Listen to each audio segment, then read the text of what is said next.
Hello and welcome back to the Final Lap podcast. My name is Josh. I'm joined as always by Sam. We have a lot to get to from kind of a banger of a weekend in Brazil in Interlagos. First off, though, Sam, how are you doing? How did you enjoy the weekend and getting a little bit of extra action this weekend as well with the sprint as well as the main Grand Prix on Sunday? I'm doing all right. Yeah, that was a heck of a race weekend. I mean, we got great action in the sprint, in the feature race, in qualifying. Really, no complaints. Brazil is always one of our favorite tracks, but this really was one of the best weekends of the season, just as we expected. Yeah, kind of going off that, to me, I feel like it might have been the best weekend of the year. I wanted to get your thoughts if you thought it was, if Brazil was the best Grand Prix weekend of the year, and that's focusing on the entirety of a weekend, not just the Grand Prix. Of course, you get a little bit extra on these sprint weekends with an extra qualifying session and an extra race. So maybe a little bit of an advantage over your typical Grand Prix weekend. But to me, this weekend just had a little bit of all of it. You go to the best circuit on the grid. You go, in my opinion, at least, the one that always brings the most action. You go to, in a time when the championship is really being decided here with just 4 races left. I wish it was still the championship deciding race, but that's a different conversation. But just with the pressure packed that it was this weekend, Norris, Verstappen, Piastri, just a little bit of everything. You had some dominance from some of those guys, some mistakes, some crashes, some magnificent drives, just a little bit of all of it. Of course, you get the weather involved as well. To me, it just had a little bit of everything. So I think it was the best Grand Prix weekend of the year. I just wanted to get your thoughts on that as well. I would agree. I mean, I think not only is it the best, I think it might end up being the most impactful as far as drivers' championship. I'm sure we'll get into that a little more, but Lando really putting some distance between himself and Oscar this weekend. Max, putting in an incredible effort, especially on Sunday, but still losing ground and probably ending his title hopes as well.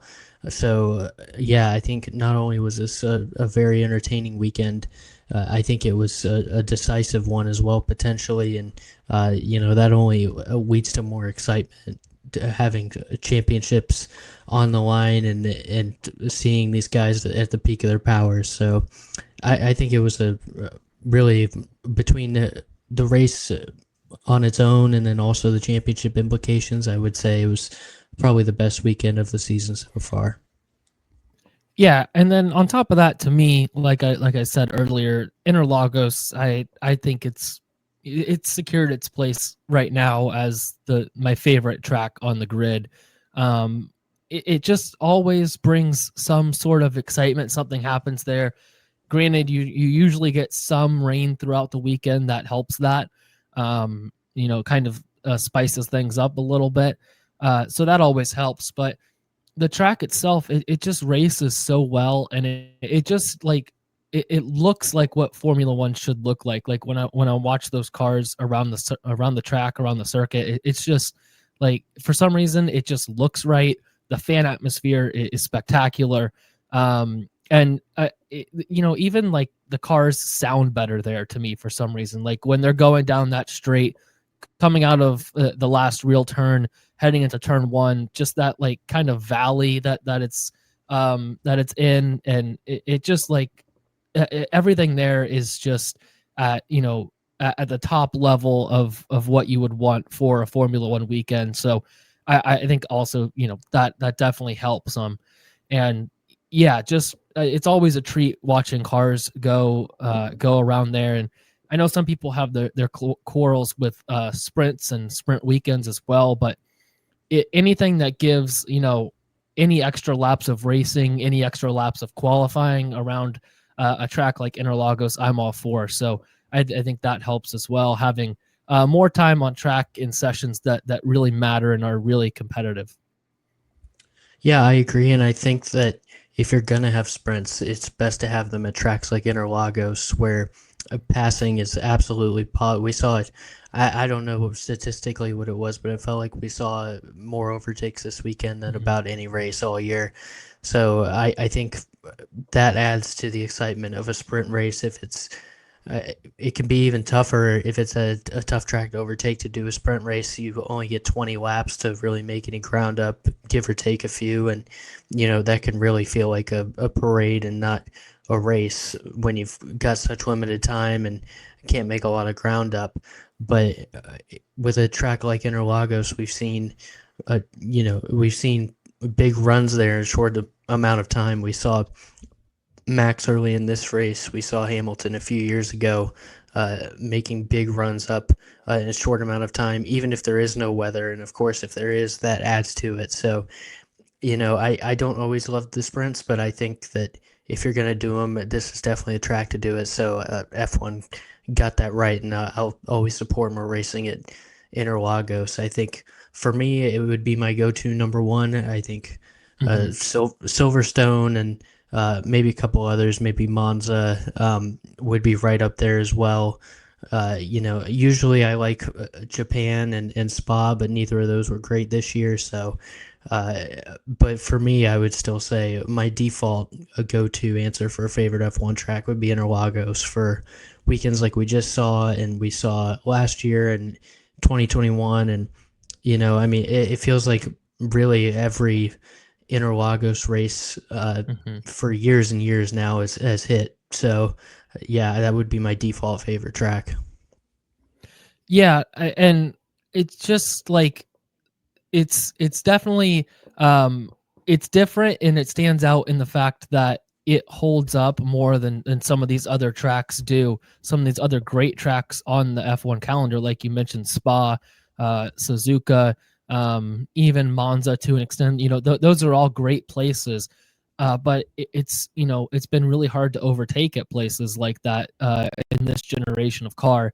And for some reason, Interlagos allows for this generation of car to overtake. And I feel like, granted, I haven't watched every generation of car race at Interlagos, going back to, when they first went there.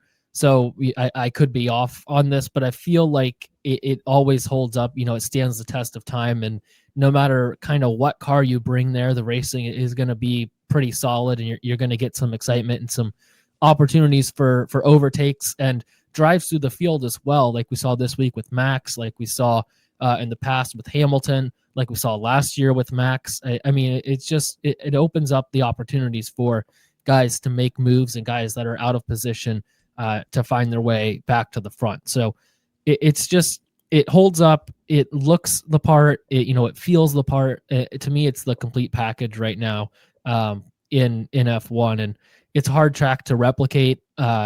With the elevation and just everything about it. So, um, yeah, it's not one that F1 can just go out and race at something like that every week, but it's definitely one that I cherish and I really look forward to. It's spot on the calendar every year.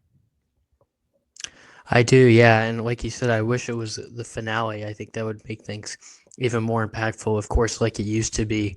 Abu Dhabi is definitely a lot of spectacle, but it isn't the best track, especially for things like overtaking. So I love to see that return to spot on the calendar. I mean, we got Australia back as the first race, so hopefully we can get Interlagos back as the final race one day.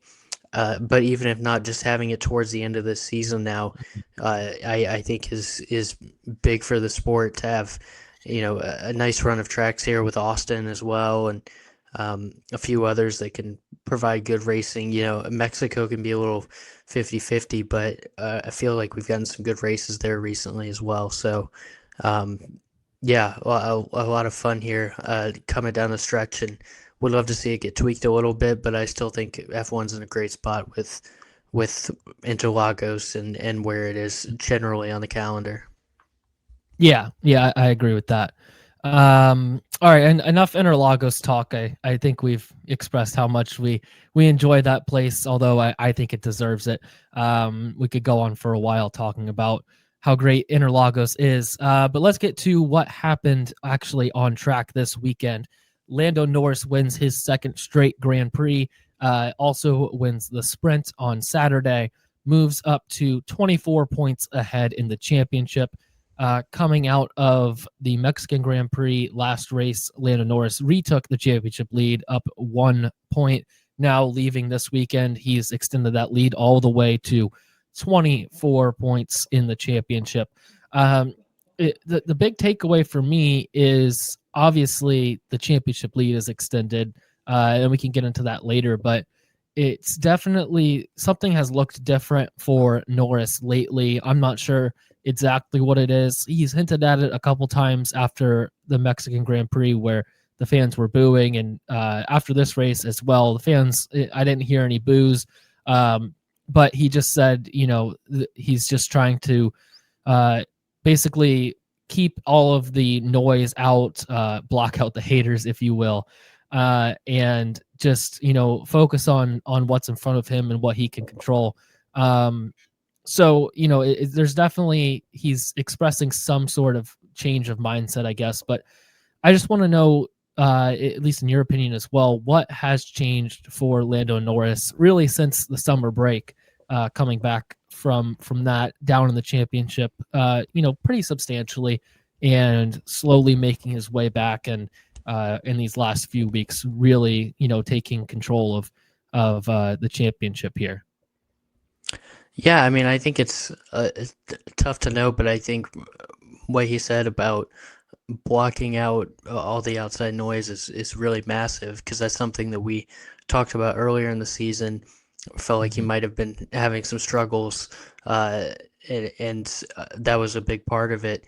I really think it's just come down to, consistency that he didn't have earlier in the year. I mean, he was consistent positions wise, but the car was faster at the time and felt like he had a lot of missed opportunities. Whereas the last few weeks, he's been making the most of everything. I think his second was the best they could have done in Austin, and then obviously the back-to-back race wins plus the sprint win. That's yeah, I can't do any better than that. So I really think that's what it comes down to is he's just making the most of his opportunities right now at a time when his teammate is not. So yeah, just mentally walking in and settling down, blocking out the outside noise and just focusing on getting this thing to the finish. And he's done a great job of that the last few races. Yeah, I think that's really the main thing, that I've noticed is something is different about his demeanor, the way he's approaching these races, and really something that we've talked about for a long time is letting that outside noise get to him and affect him, letting what people say, and what people think about him, really change, how he presents himself, how he handles himself. And the past, he's really since the past summer break, he has definitely looked different and seemed different in that aspect. You even noticed it at a few points earlier in the season. It just seemed like he was a little bit off, and maybe some of that noise of Oscar coming out and being a bit more competitive than what people thought at the beginning of the season was affecting him. Obviously, last year the Verstappen battle with Norris, uh, a lot of that was really affecting him, those race starts, and just generally kind of just being told that he's no match for Verstappen. Which, listen, Verstappen's an incredible driver, and to be honest, I still think Verstappen's the best on the grid right now, no matter who wins this championship. Uh, but I do think that hearing stuff like that over and over again was getting to a guy like Norris, who really takes those things to heart and really cares what people say. Uh, and it's been different. It's been different in the way that he's handled it, the way that he's gone about it. I feel like he's kind of, not that he's really said anything too controversial, but I feel like he has kind of just embraced that role of, I don't even know if you want to call it the villain role, because I don't see him necessarily as the villain of this. I think a lot of people's ire is more pointed towards McLaren at this point, if you're an Oscar fan or if you're just you don't want Lando to win the championship. But I do think that he's embracing what people say. He's still obviously hearing it, but he's not taking it to heart. And I think that's the main difference for what we've seen. It's really just a mentality change. You could obviously say things in the car have changed.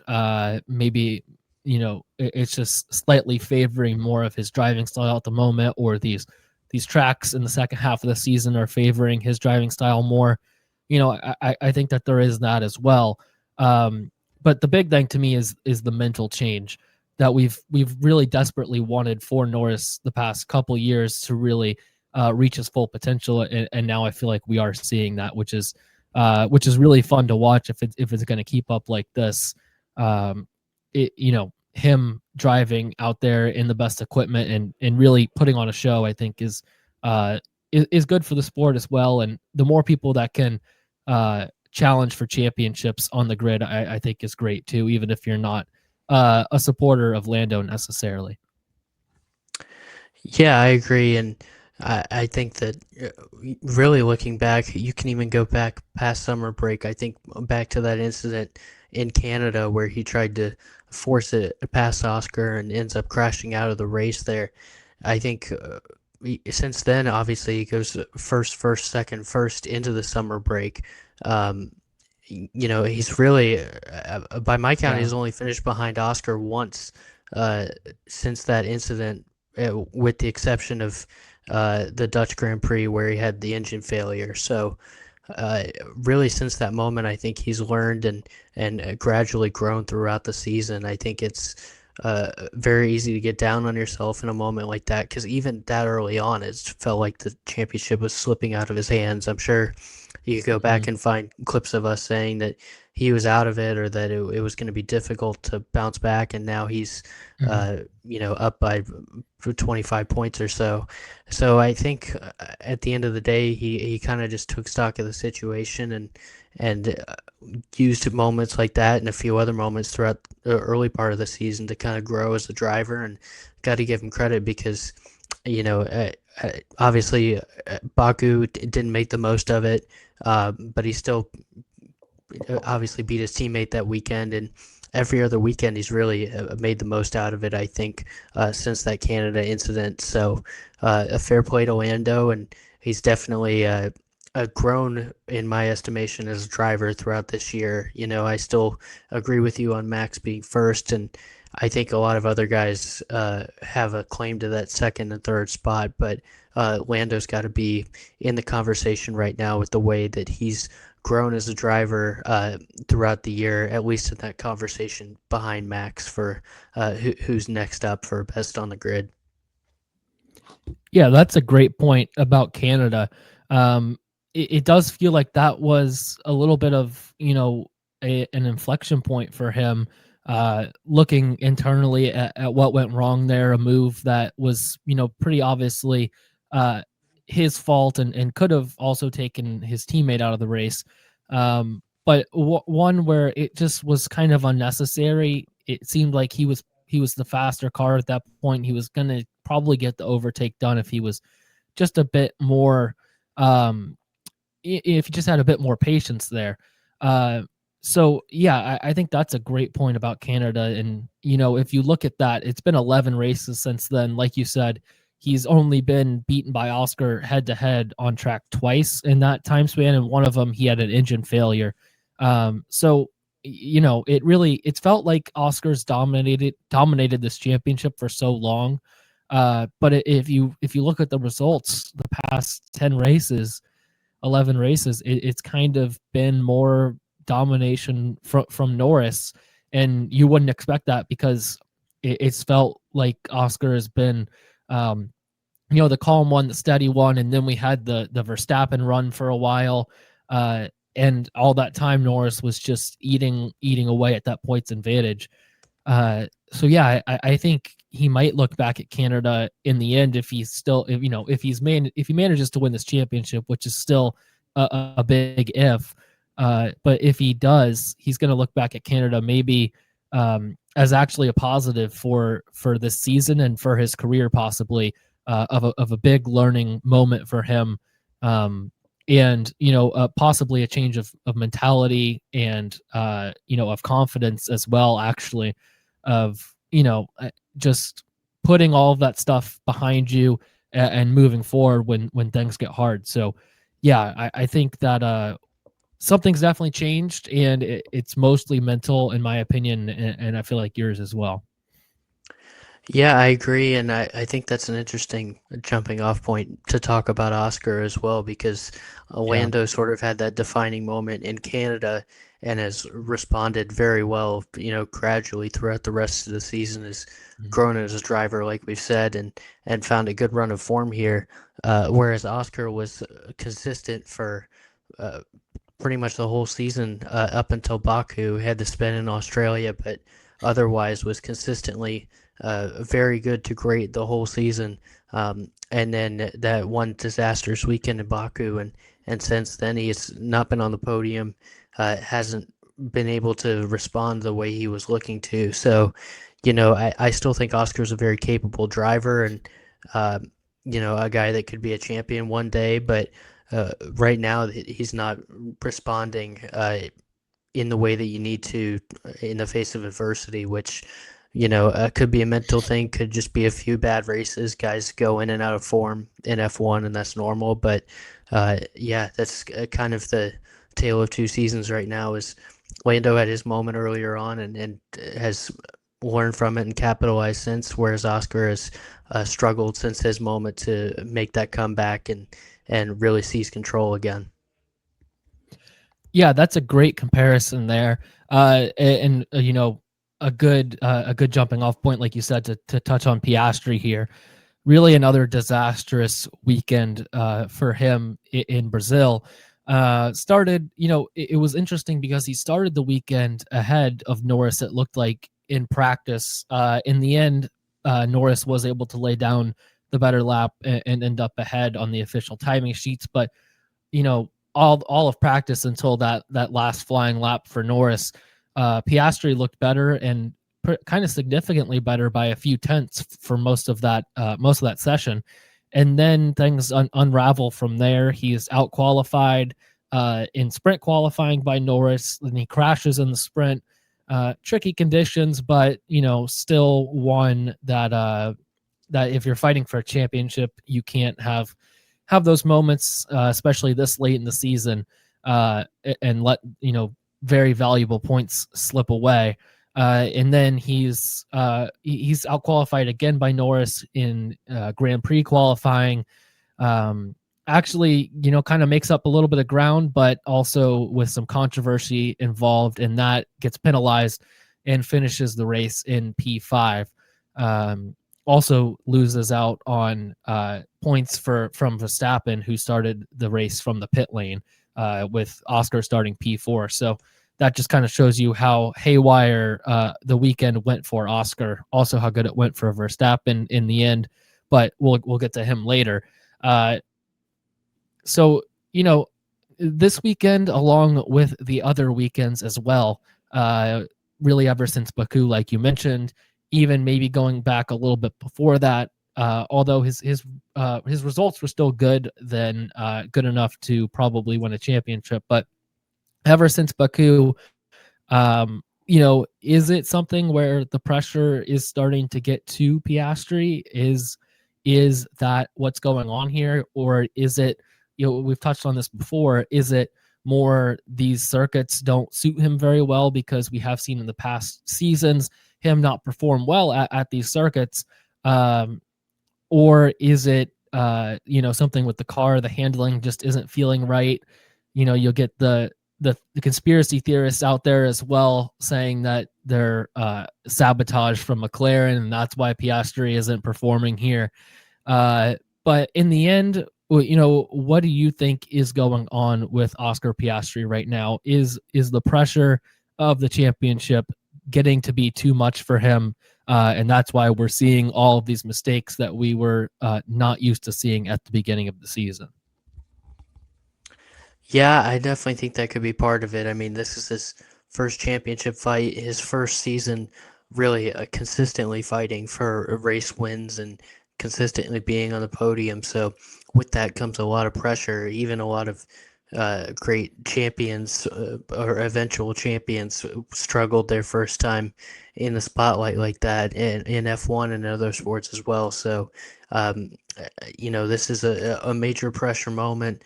And unfortunately, he just hasn't been up to the task these last few races, like we mentioned, since Baku and even a little bit earlier on. I mean, this weekend was just another nightmare weekend.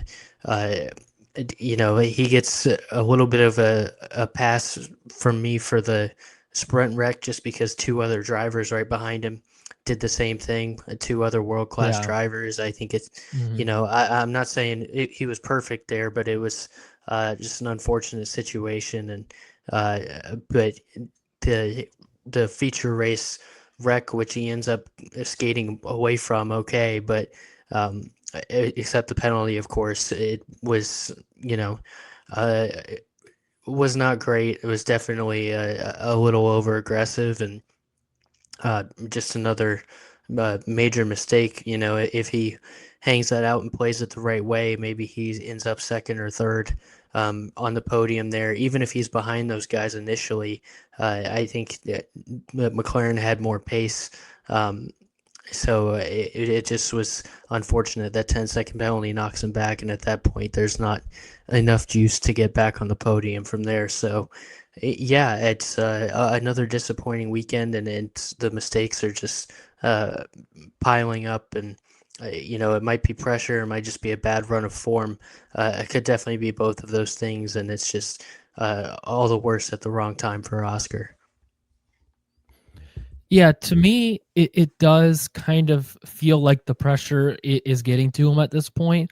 Um, you know, I had previously given him the benefit of the doubt, and I still want to give him the benefit of the doubt because historically these tracks have not been the best for him. In his short F1 history up to this point. Um, but just the way, it's not like he's just off the pace. It's some of these incidents that are just uncharacteristic of him. Obviously, the crash in Baku in qualifying and in the race, then also jumping the start in Baku was very odd to see. And then the crash here this weekend, very tricky conditions, like you mentioned. Other drivers crashed pretty much at that exact same moment in that exact same spot as well. So, you give him the benefit of the doubt there, but then you go into the Grand Prix, and yeah, he makes that move that was, a little bit ambitious, and definitely one where I think he's feeling the championship slip away, and he's just trying to do a little bit too much there. So I think that, the pressure and the championship that we talked about so long all season for him, um, eventually you have a summer break to sit on it and really think about it, and understand the severity and the reality of the situation, that you're X amount of races away from becoming an F1 world champion in your third season. And yeah, that's going to get to you a little bit. And I don't really fault him for, succumbing to that pressure, to be honest. I feel like this is what we saw from Lando Norris last season. When you get in your first opportunity to win an F1 championship, it takes a very special kind of once in a generation type of talent to be immediately ready for that. Like maybe Max in 2021, for example. Not everyone is going to be able to handle that, immediately right away. We see it in other sports where teams, young teams, they get into the playoffs for the first time, and they have to go through a few losses usually in the playoffs to eventually, learn from that and grow and then become champions later on. To me, this is a very similar situation to that. So I don't fault him for it. I think it's part of the learning and the growing process. And I really don't think that much less of him as a driver if the pressure is getting to him, because at the end of the day, there is a lot of pressure put on a very young guy who still doesn't have a lot of experience in moments like that. And that, sometimes this is just the result of that. And it's just the natural course of growth and learning, and then eventually, using all of that and becoming a champion later on one day, which I think Piastri has, definitely has the talent for. And he could still even do this year if he learns from it very quickly and make some big changes in these last 3 races here. Yeah, and I mean, I don't think this changes my long-term outlook of Oscar Piastri at all, even if he doesn't find a form the last few races. I mean, for 2/3 of the season, he's been outstanding, and he's still got a few more chances here to find form, even if he doesn't win the title now, at least get another race win or something. But yeah, it's just not his moment right now. Right now, Lando looks to be the more complete driver, and for a lot of the season, I thought that was Oscar, but Lando's peaking at the right time, and Oscar right now, unfortunately, just doesn't have it. I think there's, it'll be interesting to see how they both handle next season if they're not such a dominant car anymore, how they manage that, and who ends up coming out on top there. But for now, this is the moment for both of them to guarantee, being a champion for life. And right now, Lando's living up to the moment. Oscar just, since that hit of adversity in Baku, just hasn't responded quite the way you'd want. But like you said, sometimes you just need to take a couple losses, take a couple hits, and you learn and come back stronger. And I definitely think Oscar could do that, even if he can't come back this year, which is not looking likely at the moment without some sort of DNF or something. Yeah, and we are kind of talking about this like the championship is done for Oscar, and it's definitely not. I mean, he is down a deficit where he needs to make up 8 points a Grand Prix weekend. We do still have one sprint weekend left, so a few extra points on offer there, and that's a track at Qatar, which is A, good for McLaren, but B, good for Oscar as well in the past. So the opportunities are still definitely there.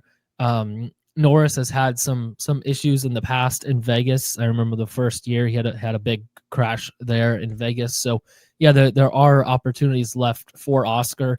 When you lose 23 points in one weekend, though, with 3 races left in the championship to your championship rival, it does hurt, and it does take it puts a big toll on Oscar at this point to come back and win it, but it's definitely not over at this point for Oscar. So like I said, if he is, a quick learner and he's able to really take in this weekend and, use the lessons that he's learned for the past however many races since Baku, he can still turn it around. Or if, like you just said, if Norris, something happens there's a DNF or, who knows what, the opportunities are still there for Oscar. So the championship is definitely still on in that aspect. Yeah, I am fascinated to see how Vegas goes next, because we've seen Mercedes do very well there. We've seen Red Bull historically do very well at tracks like Las Vegas, and obviously Las Vegas itself. So I'm fascinated to see how that weekend's going to go for McLaren, and see if Oscar can make up any ground there. Even if he finishes ahead of Lando, it might be tough to make up much ground in Vegas. So it's definitely looking grim for Oscar at this point. Certainly not out of the realm of possibility. We've seen crazier things, but it's going to take a lot, and all he can do is focus on what's in front of him and getting the most out of the car in Vegas. But I think that's going to be a very interesting next race. It's such a unique track, and one that McLaren, I think, has not been very good at compared to most of the rest of the calendar. Yeah, it's definitely we kind of said the same thing about Brazil being very decisive for the championship, and all these races are at this point. There's 3 races left, but that is one that's a little unique in that it is a street track and one where McLaren haven't done well at in the past. So that will be very interesting to watch.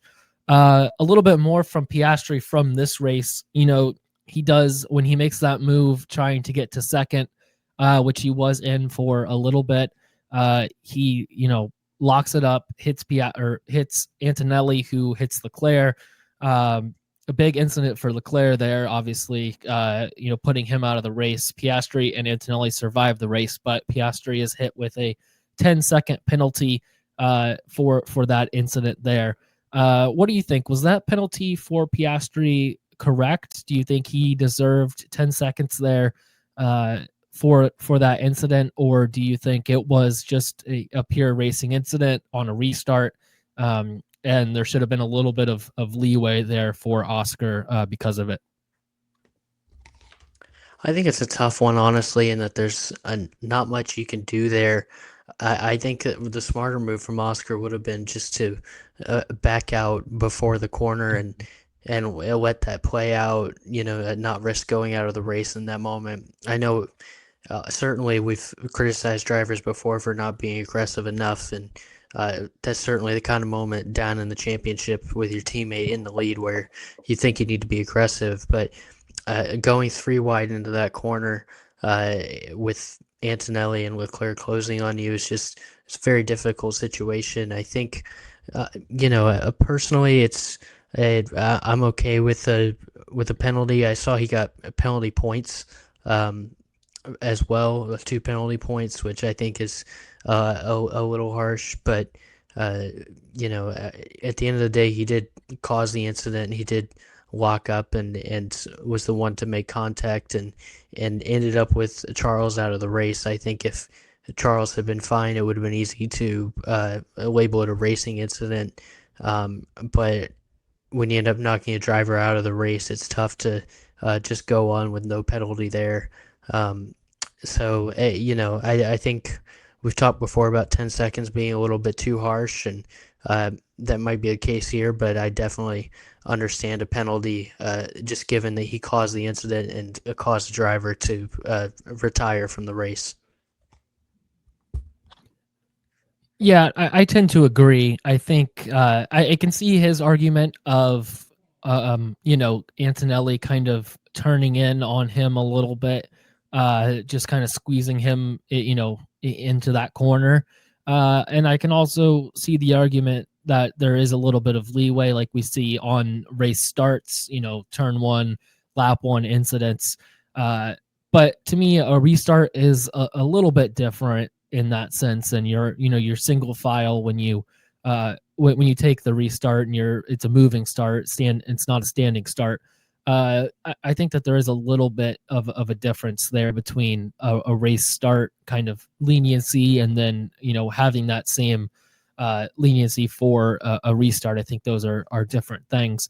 But yeah, I don't think that as much as he would want to argue that Antonelli didn't give him the room, to me it is on Oscar there as the car trying to make the overtake, to come in with the car having a handle on the car. At that point he had locked up pretty good, and the car was sort of out of his control at that point.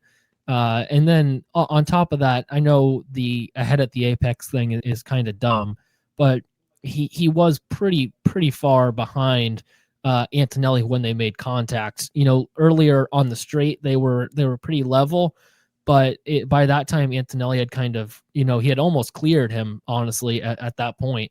And then Oscar locks up and goes into the side of him. So yeah, there could have been some more room there from Antonelli because Leclerc was pretty far to his outside. I think Antonelli had a bit more room than he thought that he did to kind of let Oscar have a bit more space to breathe down there. But it's not like he closed off a car length. There was still room for Oscar on the left there as well. So I think at the end of the day, Oscar has to take the blame for this one.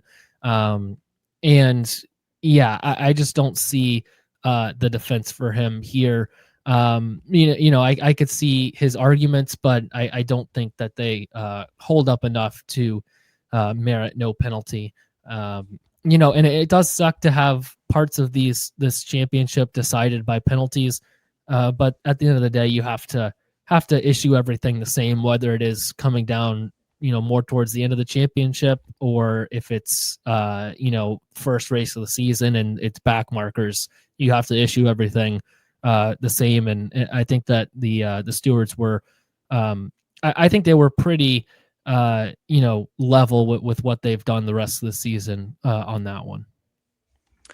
Yeah, I think really, Piastri definitely has a lot of fault in this incident, but I think the bigger issue here is which we've talked about many times and you've referred to, is just the rules at the moment, where it feels like if Piastri had just kind of sent it into that corner and if he had been just a little bit ahead there, then he could have claimed that the corner was his and that he would have gotten no penalty even if he caused the incident, which we've seen other drivers do plenty of times.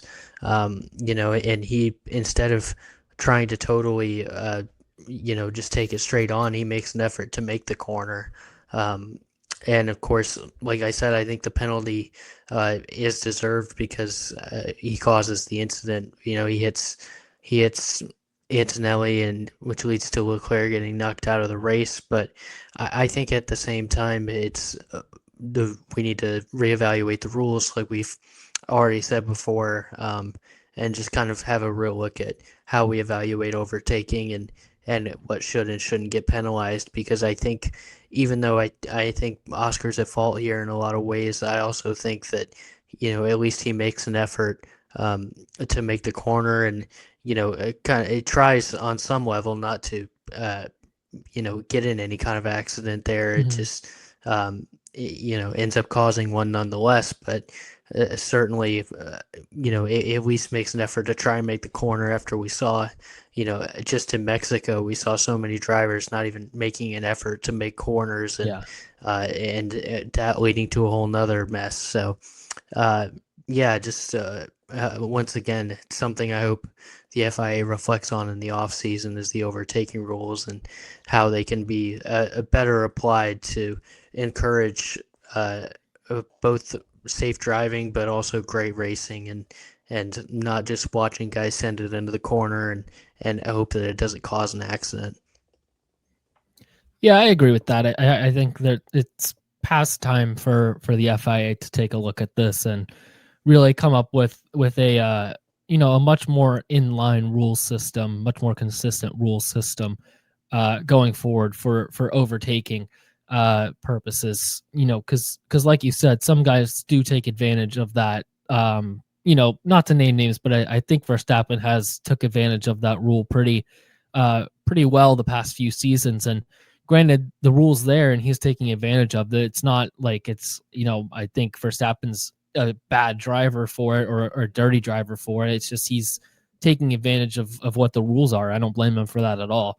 But that being said, I do think the rules should be a little different than what they are at the moment. Speaking of Verstappen, what an insane drive for him. I can't believe 43 minutes in and we're just getting to the Verstappen part of it here. But I mean, there was a lot to talk about from this race, but it's just an absolutely insane drive from Verstappen, where for the first time in his F1 career, which is incredible, he's knocked out of Q1 just on pure pace alone.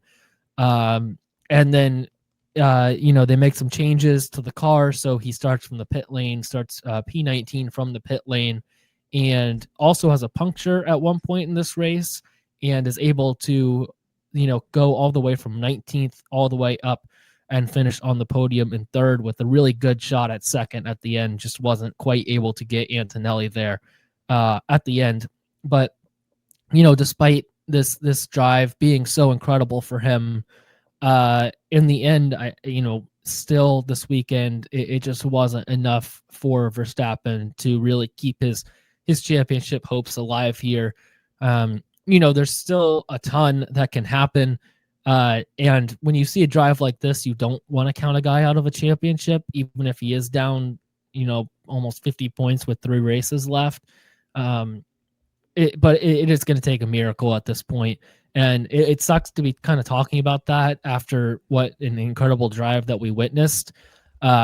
Honestly, it would have been insane if somehow he was able to win the race, because then we'd be able to really talk about how insane the drive was, and we still can. But it is not enough in the end for the championship this weekend. I think this is probably where we call off the Verstappen championship hopes here. Yeah, I agree. Just to get that part of it out of the way, I think he's kind of in the same boat as Oscar. Obviously, he needs even more help.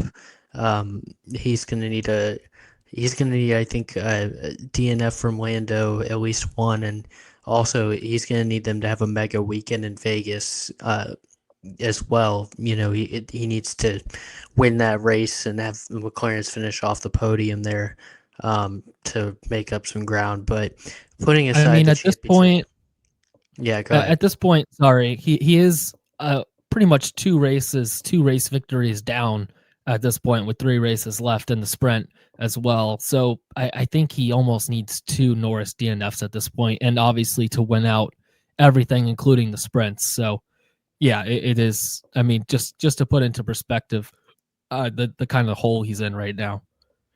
Yeah, you're right. I mean, it's certainly not looking likely, but just to put all that to the side, it was a heck of a weekend. I mean, again, going back to the start, this is why we love Interlagos. That it's the kind of track where you can do this. You can take a start from the pit lane, and with a new power unit and a driver like Max, you can work your way all the way up to a podium. So, certainly not an all-time Max weekend as far as a front to back, I guess. But the Sunday was truly phenomenal. I think probably the only guy on the grid at the moment that could put in a performance like that, taking a car all the way from the pit lane to the podium, finishing third, but also being right on Antonelli there for second at the end too. And even commentary that we're talking about his chances to win the race a few times, as a guy coming from pit lane. So, um, briefly held the lead as well.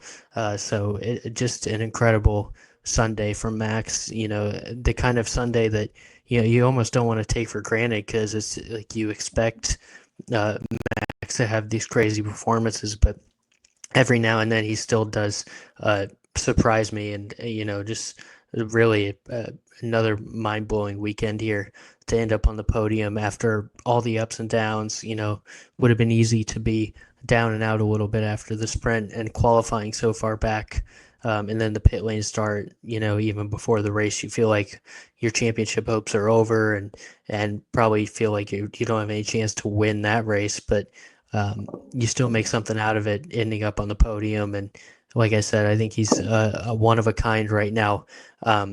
As far as in this moment, who can do that on the grid?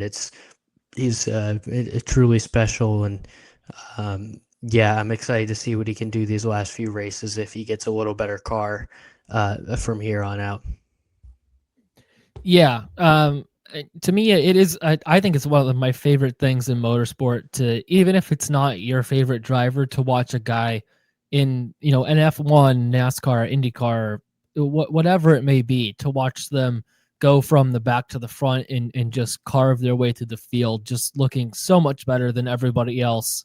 And that's what we saw on Sunday for Max. I mean, at times I was watching, I was just like kind of speechless, to be honest. Just like, I can't believe he's doing this with how bad they looked earlier in the weekend. I know they took advantage of getting to change the car there. I mean, they took the penalty for it, but to drop the 3 positions and make the car that much better for Max, I think was worth it in the end. So yeah, it was I can't even say it was the best drive at for Max at Interlagos, to be honest, which is insane, because what we saw last year with his win and kind of his championship championship deciding win in Brazil here last year. So that just speaks to the volume and the levels of driver that Max is right now compared to the rest of the field. That a pit lane start to P3,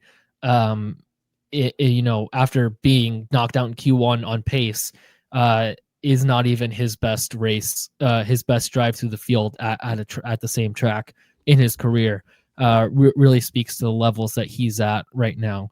But just one kind of I don't want to say critique because it's not a critique of Max at all. It's a strategy decision from Red Bull that I think you can't really ask for more out of a race where a guy goes P19 to P3, but why did they pit Max there at the end? It just thinking about it, it just keeps amazing me that they decided to do that.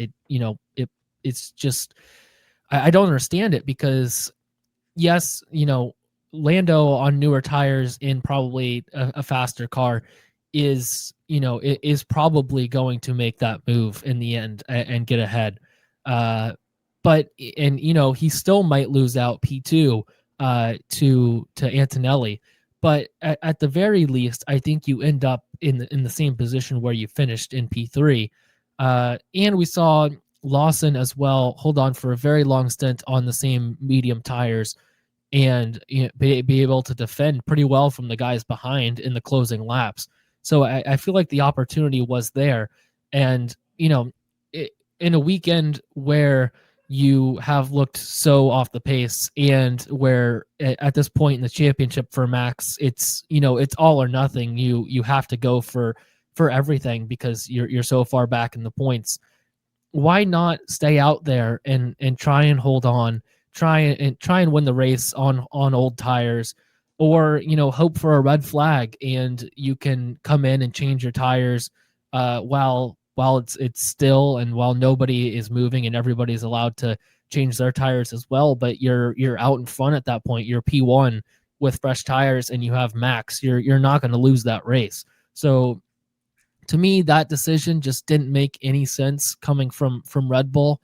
I see the side of it where, yeah, this probably gives him the best chance at a podium or P2 or whatever, but who cares at this point for Max if if you finish that race on the podium or if you finish it in last in the championship, it has no effect at this point that finishing P3 or blowing a tire up and finishing last. You have to go for that, in my opinion, leaving him out on old tires and just hoping for a miracle to stay in front and win that race. And then who knows, you maybe still have a chance at this championship in the end. I think that Red Bull might have made a big mistake there.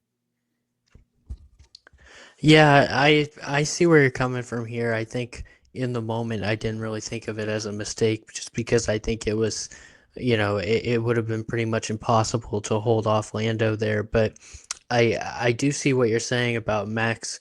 He said on the radio himself that they had nothing to lose at that point, and you really don't. He's already won plenty of races in his career, plenty of podiums. So this is not like a first race win situation, first podium situation. And, if you're looking at it from the championship, the only way that, he even if he had won, it would have been tough for a championship. But that's all you can do at that point is give yourself the best chance to win. So I definitely see what you're saying. Even though I don't think it would have worked out as far as a win, it still probably ends up in P2. I do understand where you're coming from and understand the thought process there of just let it rip and see what happens. And even if something does happen and there's an accident or he falls way back, at least you gave it a shot. You gave yourself the best chance to win because, after that pit stop, you weren't catching Lando, just didn't have enough time left and didn't have enough juice in the car. So, that's not something that I thought of as much in the moment, just given how unlikely it would have been for him to stay ahead. But that small chance is better than no chance. So I think you're right on this one, even though it's something that I hadn't considered as much. Yeah, and I guess thinking about it, probably the rationale was this drivers championship at this point is pretty much over for Verstappen regardless. So if we can put him on new tires and probably gain the max amount of points maybe that way, and ensure that he doesn't uh, blow a tire and lose a lot of points, then we can gain some big points here for the constructors championship on Mercedes and Ferrari, especially when Ferrari had a double DNF this weekend. So that's probably the thinking on the pit wall, and the people making decisions at Red Bull was to do that. But honestly, like, I get it. They have an organization to run, and there are benefits to finishing higher in the constructors. But like, I don't understand. Why aren't you just why not send it there? Like Max said on the radio, to just go for it, and like he has nothing to lose. Like he said, I mean, you just got to try at that point. You got to it's the ninth inning and you're down like 8 runs. You gotta try something to get this turned around. You gotta you gotta put the rally caps on. You gotta do whatever it takes at this point. And I just feel like that there was a little bit of a missed opportunity there for Red Bull to try and make a big play. Yeah, I mean, I would guess in a lot of ways that was their rationale, was the constructors. Obviously, there's a big fight going on. P2 to P4 is kind of a, whoever's in P2 is going to feel like they could hold their heads high in the season, and whoever's P4 is going to think this season is a disaster. So I see what they're thinking from there, but everybody is more interested in the drivers' championship. Everybody wants that glory, and at this point, you're not winning the constructors' championship. So I agree with you. I think just from their rationale, they lost a lot to Mercedes this weekend in the fight for P2, and then obviously I'm sure we'll talk a little bit about Ferrari's disaster weekend, but this was a chance for them to gain on Ferrari and put some distance between them and Ferrari, which they did, but not as much as if they would have won the race, I guess. So it's just a calculation that they made. Obviously, they have more data than us, but I definitely see your rationale for staying out there. And if any driver could have made it work on those tires, it would have been him. So I would have loved to have seen the results, seen what would have happened if he would have stayed out. Yeah, isn't it crazy that if their combined second drivers for the year even had a third of Verstappen's points, they wouldn't be in the constructors' fight for P2 at all.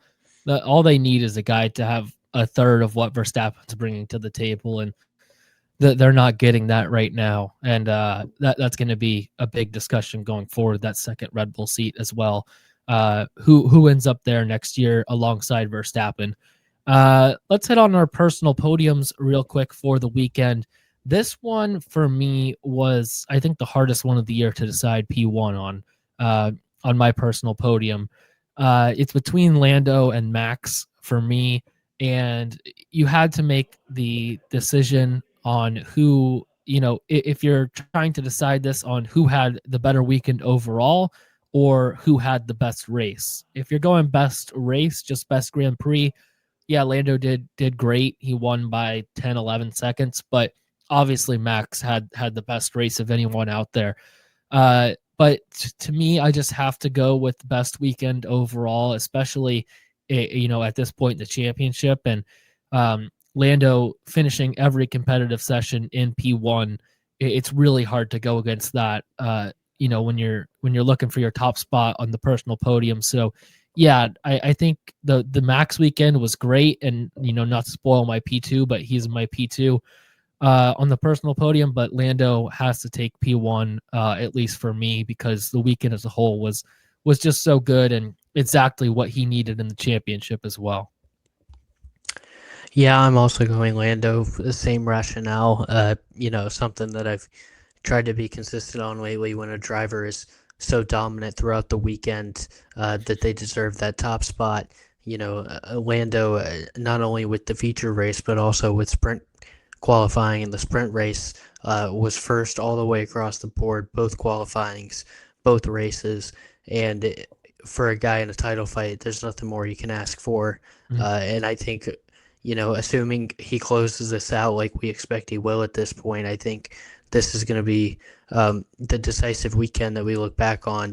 Maybe Baku is the most important weekend in that it sort of changed Oscar season, but I think this will be the defining weekend from a points perspective as far as the weekend where Lando shut the door unless there's some mechanical issue or something or a crash in these next few races. I think it would be pretty shocking at this point not to see Lando finish it off, and I think this weekend is going to be a big part of why. So I think I have to have him in first, and just to piggyback off of you, I mean, it's tough to have anybody else other than Max in second.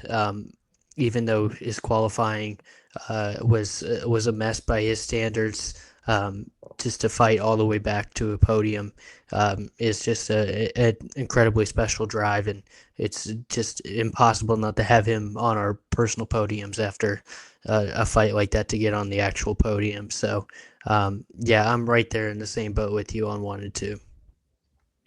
Yeah, I think we might end up in the same top three as well, because I'm not sure who you have, but I have Kimi Antonelli P3 on my personal podium. What a weekend for him to get a podium in the sprint, to get his highest finish in an F1 race and his second podium of his career in a main Sunday Grand Prix, finishing P2. Holding off Max Verstappen, charging hard there in those closing laps. I think, Kimi's definitely had his down moments this year. Some of it his fault, some of them, just mechanical issues as well that have kind of plagued him.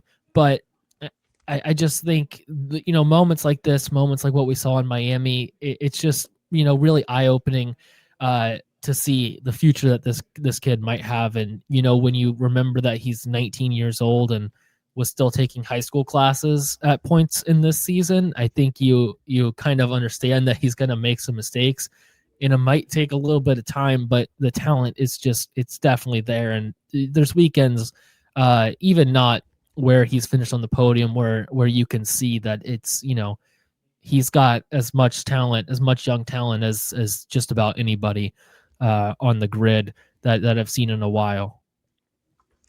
Yeah, I'm gonna stick with you here as well. Just for being so consistently great all weekend. Kimi second in both qualifyings and both races. Is really stellar weekend from Kimi, and obviously his best finish in Formula One. I think it's kind of a weekend that he needed. I think he's certainly shown promise in his career so far. So I don't think it was like his seat was in jeopardy or anything. Obviously, already extended for next year.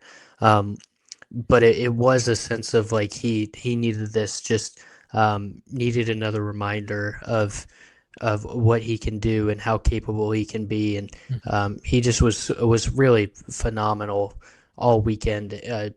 Obviously not only best performance of his career, but only second podium of the season. He had that really rough stretch before summer break, and since then he's started to slowly climb back into form for the most part, and this is sort of the exclamation point on top of that, to be consistently ahead of Russell all weekend, and to be up there, going wheel to wheel with both Lando and Max at times, and obviously the likes of Oscar and Charles at other points too, just to be wheel to wheel with the best guys in the sport and not only hold his own, but really excel, I think is a great sign for his future. And certainly a guy that, we've had, I don't want to say doubts about, but we had concerns at certain points this season, but we never doubted the potential, and we're glad to see it shining through again. Yeah. Also, was able to be ahead of his teammate George Russell the entire weekend as well. So that's a good sign for Kimi as well. Finally, to stinker of the week here, I have to go with Ferrari. Maybe not even all of it even their fault. With Charles being taken out of the race, just kind of as an innocent bystander there. But they weren't really exceptional in the sprint, to be honest. It took a while for Leclerc to get past Alonso. Granted, the overtaking was a little bit more difficult with the wet weather and not going offline trying to make one of these passes. But still, I think that there could have been a little bit more there for Ferrari, and then also the double DNF in the Grand Prix, like we said, Leclerc not his fault being taken out. And the Hamilton thing was just kind of odd. Just seemed like he misjudged when he was trying to overtake, and clips the front wing, and that grinds along the floor and just destroys that, and no pace from there for Hamilton. Even a bad qualifying for him too. Actually, not making it to Q3 when his teammate put it in the top 3 positions in qualifying. So it was a tough weekend for Hamilton, especially. I think I think that for the most part Charles did what he could do. But I think it has to be Ferrari. Whenever you have a team that has the double DNF, usually that's a sign that you're going to be on the stinker of the week board. Yeah, I know. I don't like to agree so much because it sometimes it's a little more exciting if we've got different takes. But this is just such a disaster weekend for Ferrari, and we just talked about earlier about the fight for P2 in the constructors, and now they're all the way down to P4. I think more than anybody else, Ferrari really cannot afford to be all the way down in P4 in the constructors this year, even if it's menial down to the last couple of points. We talked preseason. There was just so much hype surrounding this team with Hamilton and Leclerc. I think we both agreed was the best duo on the grid on paper, and it felt like maybe Fred had this team going in the right direction after last year, but the decision to rebuild the car has been a bit of a mess all year. And then this weekend specifically, Leclerc, not really his fault. He's not really at fault at all for the incident, just wrong place, wrong time. And, had a decent enough weekend before that, but another really rough weekend for Lewis. I mean, a poor qualifying, and also sort of, I guess, caused that incident as well in the race. Just misjudges it with the Alpine ahead of him. I think that was Colapinto, and just scruffs up the wing there, and it ends up underneath the car. I mean, it's just a total disaster. He really seemed to be down in the dumps, even after Saturday, just feeling like there was no way they could compete, and it still ended up going even worse, I think, than they expected. So just a real rough weekend for Ferrari and their fights for P2, and Mercedes can really almost shut the door on them if they're as good in Vegas as we think now. So it could go from a poor season but salvageable in some ways to a total disaster at Ferrari. Yeah, also, touching on what you said, we had high expectations for them coming into the year. Shows you what I know. I had them to win the constructors, and I had Leclerc to win the championship. So way off on that one. But yeah, that kind of goes back to the decision you mentioned too of rebuilding the car after last year. I'm just not sure if that was the correct play after finishing second in the constructors. When it came down to the final race to decide the constructors too, you had a chance there at the end to do it. Seemed like that car was on a good trajectory as well. The McLaren we've seen this year has been phenomenal. So, they might not have even won the constructors or the drivers this year regardless, but I think they, would have definitely been pretty solidly in P2. In the constructors, and would have had some more wins than they have at this point in the season. So yeah, it's been tough for Ferrari, and this weekend was just kind of an encapsulation of it all, to be honest.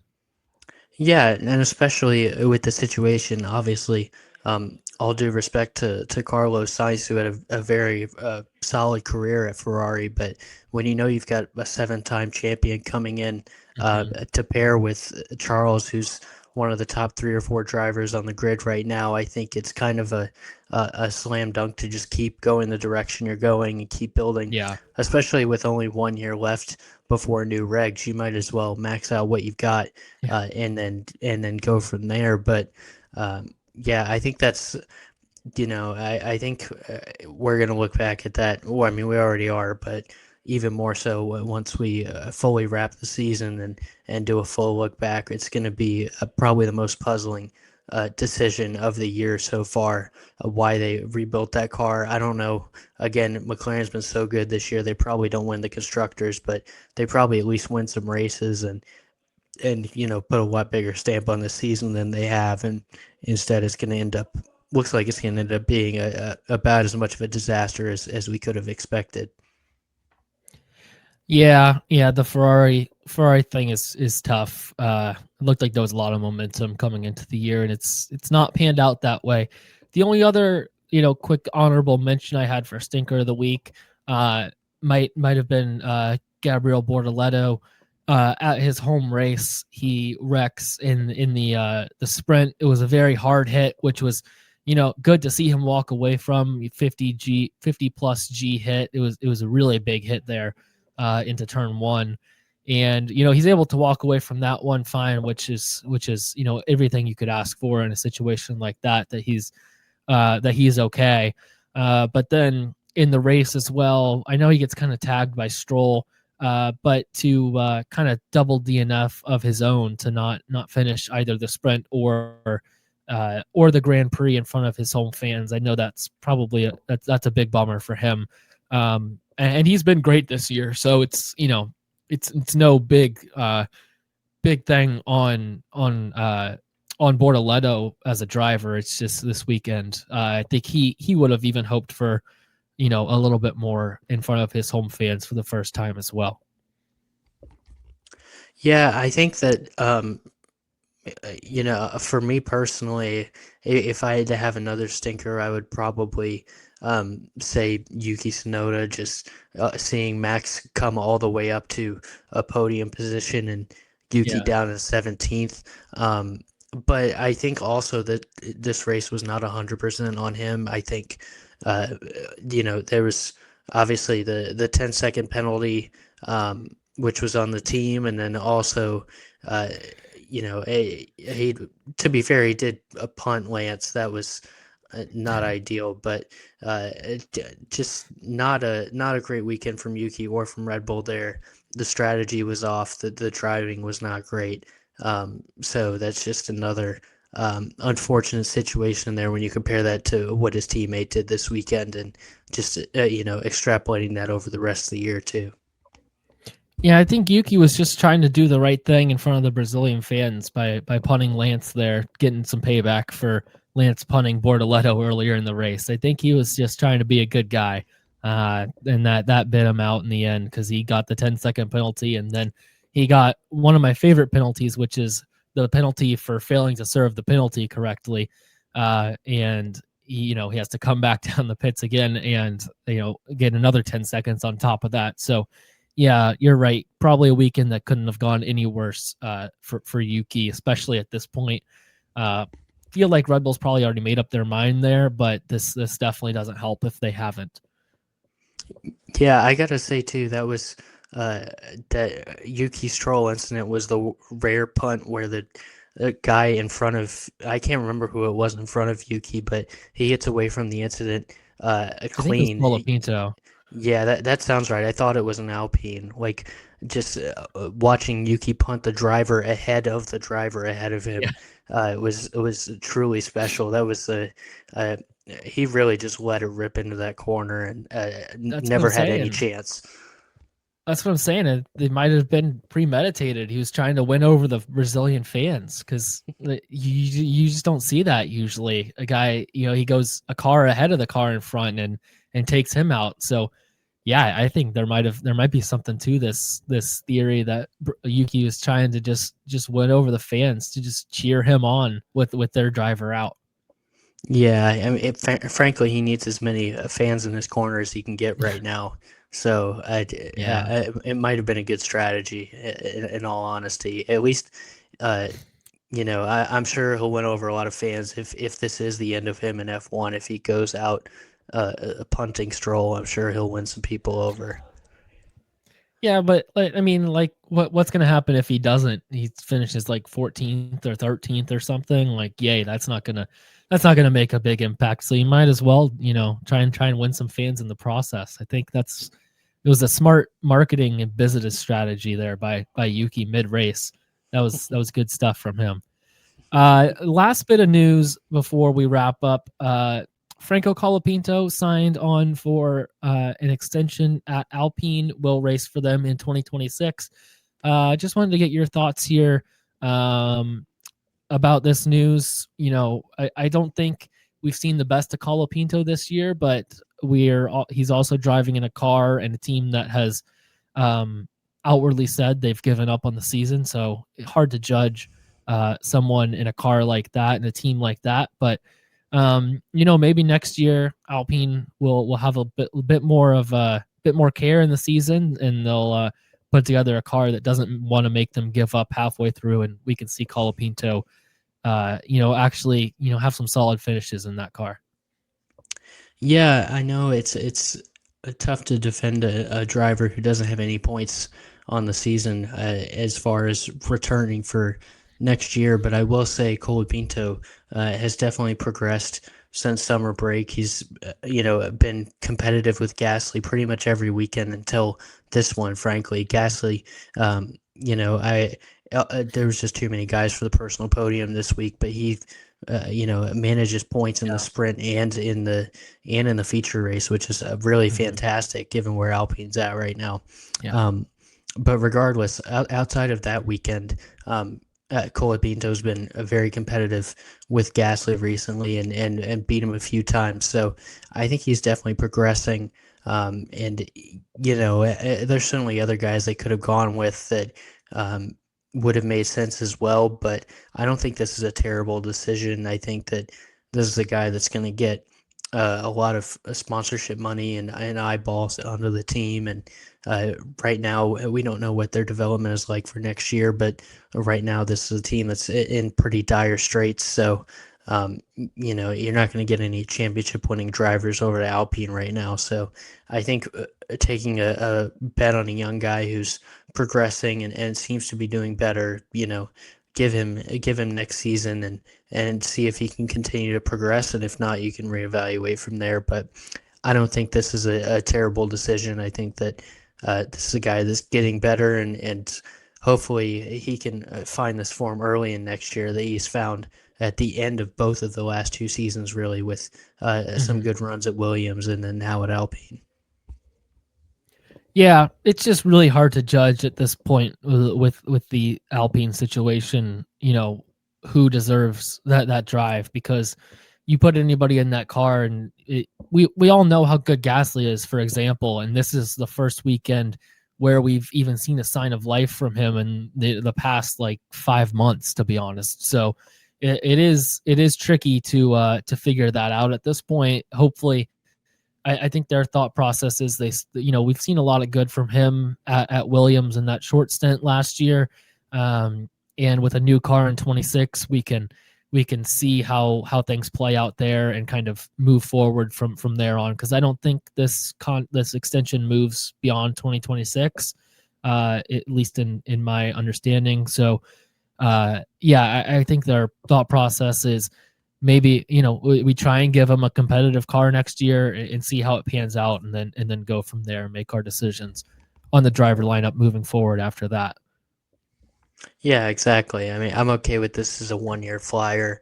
Uh, Yeah. taking a bet on a young guy instead of going back to one of the same older drivers that we've seen keep getting shots. So I don't have an issue with this, and I'm sure if Colapinto reverts back to poor form, they'll keep the carousel going and get somebody else in at some point next year. But hopefully he can continue to progress and put in good results and keep that spot.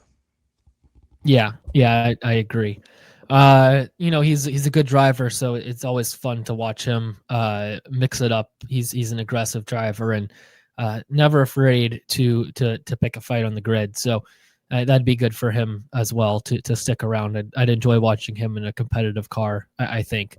Um, that's all for this week. We'll be back in a couple weeks with Vegas, and it's a triple header from there, and a quick into the season after that, and then we'll be off into the off season. But there's a lot left to be decided in this championship, and I think Vegas will be a huge race for that as well, like we alluded to earlier in the show. Absolutely. I think there's a lot of skepticism about Vegas, but so far it's been a very entertaining track. So I'm excited to see how that weekend goes and how the rest of this championship goes. Vegas is where the like pothole covers came off a couple years ago, right? Yeah, the first one. I Yeah. remember that happening and thinking they're Yeah. never going to come back here. This is a disaster. And then the race was actually really good. And now that it's been Yeah. a good venture so far as street courses go for F1. Yeah, it was like 3 a.m. and they were fixing the pothole covers because they came off. They're trying to get FP2 in. Yeah, but it has been good actually. To your point, it's been one of their better street race ventures in a while. So, I think the track is pretty good and it's pretty exciting and should be another good one this weekend, as well. That's everything for this week. We'll be back in a couple weeks to talk everything from Vegas, and hopefully we'll have a few other big championship moments in there to discuss as well. But thank you guys for listening, and we'll talk to you next time. Absolutely. We'll see you soon.